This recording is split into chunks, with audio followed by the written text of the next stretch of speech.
अस्सलामुअलैकुम नाजरीन, मैं हूँ आपका मेज़बान बिलाल अहमद ENN न्यूज़ के साथ। नाजरीन, इस वक्त हमारे साथ मौजूद है एक ऐसे शख्स जो किसी भी तारीफ का मोहताज नहीं।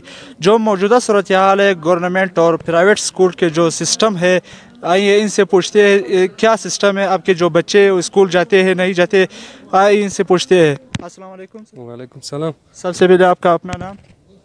कमालुद्दीन भाई। कमालुद्दीन भाई, आप हमें बताएं कि जो प्राइवेट स्कूल्स है इस टाइम बंद है, तो आपको क्या महसूस हुआ है? हम लोगों के लिए बहुत तकलीफ है, बच्चों ने बहुत तकलीफ दिया हुआ है समझ में, और ऊपर से स्कूलों वाले ने बहुत तकलीफ दिया हुआ है।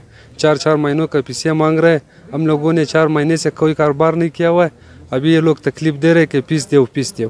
तो अब आपका जो मुतालिबा है हुकूमत से, वो क्या मुतालिबा है? हम लोगों का ये मुतालिबा है कि जल्द से जल्द स्कूल खोला जाए और बच्चों का फीस माफ़ कर दिया जाए प्राइवेट स्कूलों का। बहुत बहुत शुक्रिया कमालुद्दीन साहब कि आपने अपना कीमती वक्त हमें देकर और प्राइवेट स्कूल के बारे में अपने आगाह किया। आप चैनल वाले की भी बहुत बहुत शुक्रिया, बहुत मेहरबानी। बहुत बहुत शुक्रिया।